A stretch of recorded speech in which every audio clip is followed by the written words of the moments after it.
check nga po. Ano nangyari, Suki? Ano, dinala ng anak ko to sa school. Tapos nung bubuksan ko na siya, hindi na ma-on no? Pero pag nilagyan mo ng power bank, nag-open. Kung saan nag-open? Hindi naman, pag sinuksukan mo lang. Pag tapos sinaksakan? mag-o-open. Ano nangyari? Ganun lang siya. Nabagsak? Check ko muna, ha? Hindi nga niya, hindi daw nabagsak, sabi niya eh. Ah, sige, check natin. Papatignan mo na yan. Ito din check daw to. Yan, anong sira? Pwede pa yan. Hindi daw niya, ano to? Ano to? Hindi na open? Pa-check daw. May charger ka ba nito? Wala eh. Huwag ko natin ayusin, pero sige, bilhan mo ng charger sa bayan, baka meron. tignan mo. Titignan mo kung pwede pa. Bila ko lang ng Ito yung So, anong sira nito? Vivo, nakita mo na yan. Sa Miyerkules ko nakukunin yan. Bali, iwan mo to. Wala nang LCD, no? Oo. Nakita mo na yan eh. Pinag-check ko lang sa'yo yan eh. Yung cellphone ko muna. Andiyan yung mga GC. Pasakay. Kailangan.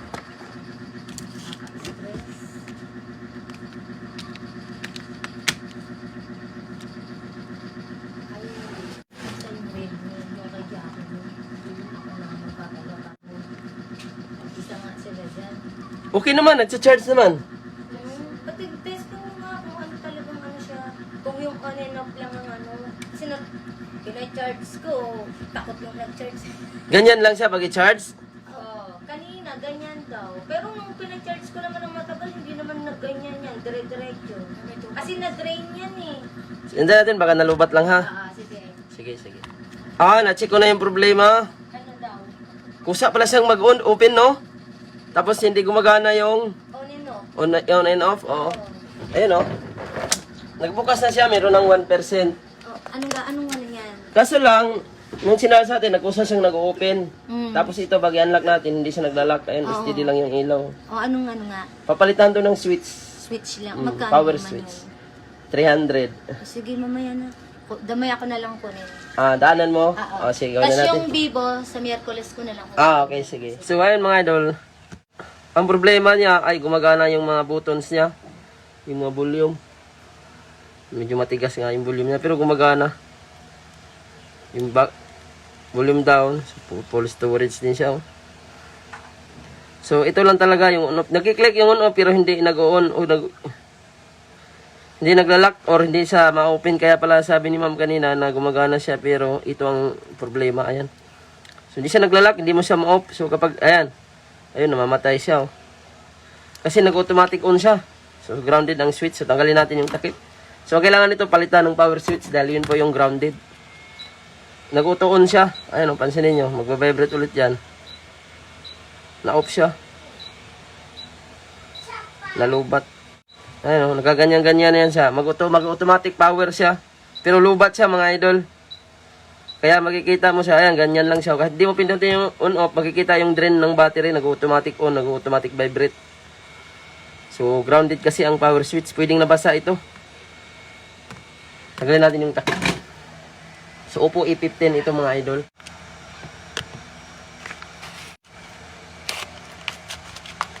Yan. Oh, first time pa ito nabuksan. Kapag ganito kasi, sa ibang klase ang switch nito, apatan, hindi dalawahan. So, hindi mo siya pwedeng hindi siya ibang klase ang switch nito. Meron kasing iba, dalawahan lang, dalawang hinang lang. Ito naman, apatan. Kaya nasingil natin ng 300 kasi bihira lang ang switch ng ganito. Hindi siya kaparehas ng dalawahan na dalawang hinang, madali lang siya hinang. Ito kapag nagdikit yung dalawang kabilaan, mag-automatic on siya. Kaya karamihan sa mga nag-DIY nito, pinalitan nila pero automatic on dahil kakaiba ang switch niya. Apatan, hindi dalawahan.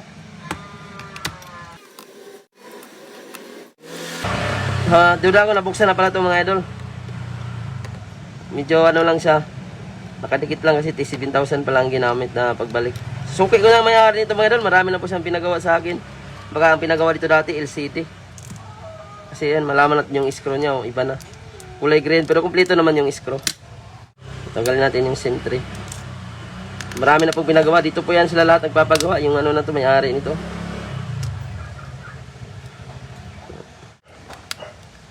Ayan, automatic on talaga siya. Oh. So, pwedeng nabasa siya, nag-short. Yun. So, kailangan dito. So, ayun na, napudpud na pala siya. Automatic on talaga siya, oh. Malalaman mo kapag automatic on, nakikita mo tong sign ng battery kahit hindi mo siya pinower off. So, tanggalin natin mga idol at palitan natin ng power switch. So, nakahanap na ako ng galing sa unit. Tinanggal ko siya. So, nahirapan ako maghanap ng switch nito kasi karamihan, dalawahan lang. Dalawa lang ang hinang dito at dito. So, ito naman, kapag magkadikit ang kabilaan, mag-automatic on siya. So, tinanggal natin yung ano mga idol, yung membrane.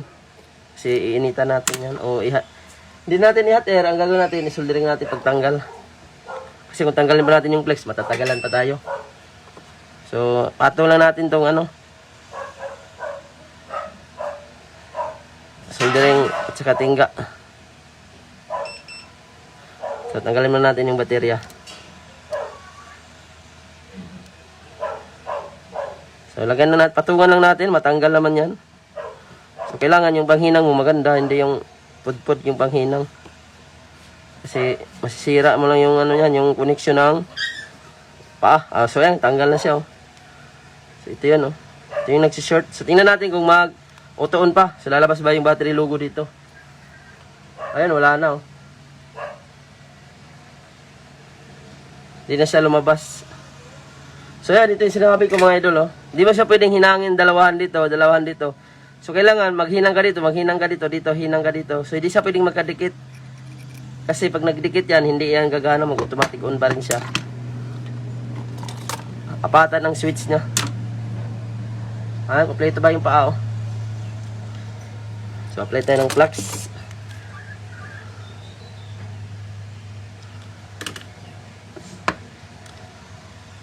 Ito yung disadvantage mga idol, lalo pag mag-DIY ka, tapos ang ilagay mo, dalawahan lang, hindi mo alam na apatan pala. Kaya, tips ko sa mga nag-DIY nito, palitan nyo ng power flex, volume flex, magkakasama yan sila. So, online, nyo nga lang orderin.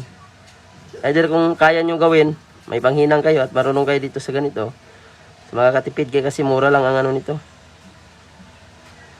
Switch. Ang power flex, medyo ano naman yung power flex, kasi lang matatagal lang ka nga lang. O, saka baklas mo lahat. Pati board, babaklasin mo pa. So, nag-apply tayo ng tingga. Yan. So, ipatong natin yung ano. So, ito yung papalit natin mga idol. Ayan, o. So, kinuha ko to sa Nova 3i. Switch ng Nova 3i, parehas lang sila. So, apatan siya. Yan.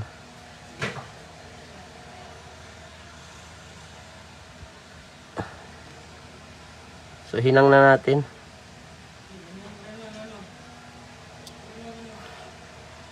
Ito naman, kapag nahinang mo to dito, positive at ground to, pwede na. So, kahit dito, hindi mo na siya mahinang. Sa dalawa naman, kailangan ihinang mo lahat. Dalawa.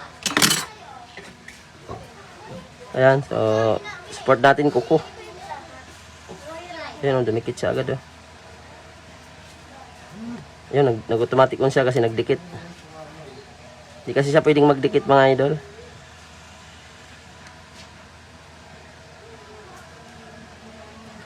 Yan, hinang na natin.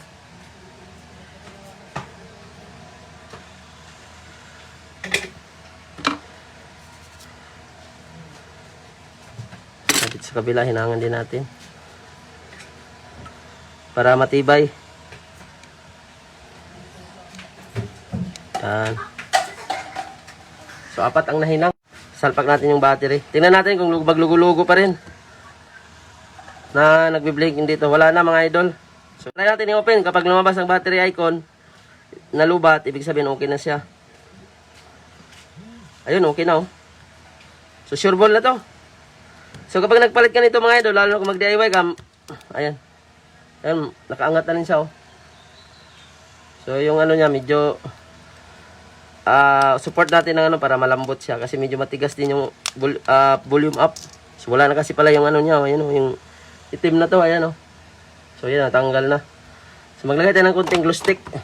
Ito minsan lang naman ginagamit ang volume nito. Pag nagmi-music ka lang naman kaya ayan. Pwede natin mag-add tayo ng konting ano, stick glue. Yan. So ito yung ano yan, pang support. Para umangat siya kasi nakalubog na siya. Yun, nakaangat na siya. Oh.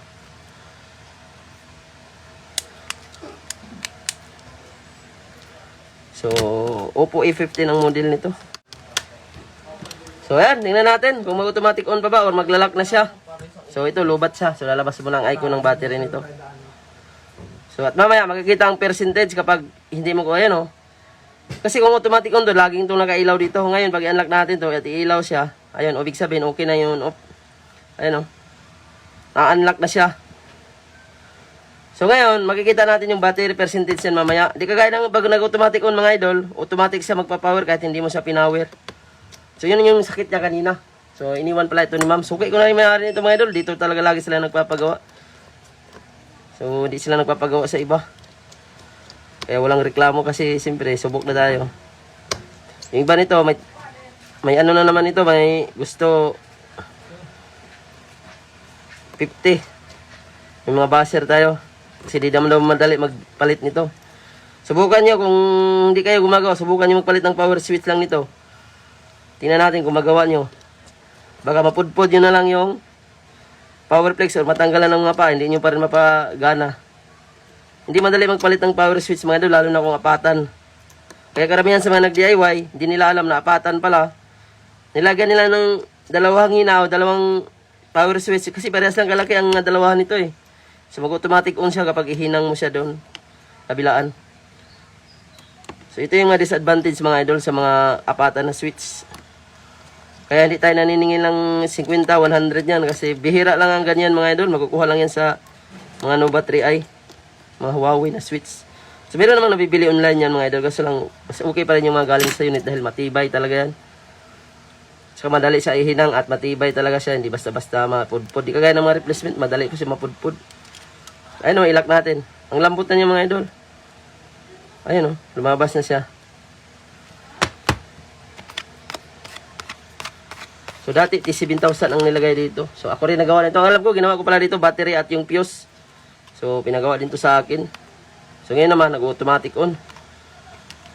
So nag-automatic on siya dahil sira ang power switch o grounded. So possible na nabasa mga idol, napasukan ng tubig. Alak daw kasi niyang gumagamit nito. Possible na basa ang kamay at napasukan siya kaya nag-automatic siya. Hindi mo siya pindutin, mag-automatic on. So masakit sa ulo yun mga idol dahil hindi mo siya ma-unlock. Pag nasa ano ka, gusto mo siyang i-unlock. So nakailaw lang siya. Hanggang antayin mo siya hanggang mawala ang ilaw. Hindi kagaya ng goods ang switch. Kahit i-unlock mo siya or i-off mo siya kung gusto mo i-off ay ma-off mo siya or mawala ng ilaw ang screen. Kasi pag sira ang switch, lagi lang nakailaw ang screen yan. Depende kung ilang seconds ang lock niya. Ayun, nag-automatic on din siya mga idol. Kasi ang mga ganitong unit pala, nag-automatic on. Pero dapat gagana na ang power switch. Tingnan natin. So maring nag-automatic on din yan dahil pinindot na kailang pindot din tayo kanina. So yan, antayin natin mga idol. Tingnan natin kung lalak na. Ayun, okay na oh. Malambot din siya mga idol. Oh, isang pindot lang siya. Nakaangat na rin ang switch. So antayin na lang natin yung may-ari. So yung volume niya, okay na rin. Oh, malambot na siya. Isang pindot na lang, volume down. Oh, ayan. Volume down. Yung on-off, okay na. So, hindi na ito mag-automatic on. Ito man, idol, pag i-off natin, ayan. Ma-off na natin to. Kanina, hindi natin ma-off talaga. So, mag-charge na siya, hindi na mag-automatic on kapag i-off natin. Makikita na natin yung battery icon. Tingnan natin. Ayan, lalabas na yung battery icon. At antayin natin kung makikita yung battery percentage.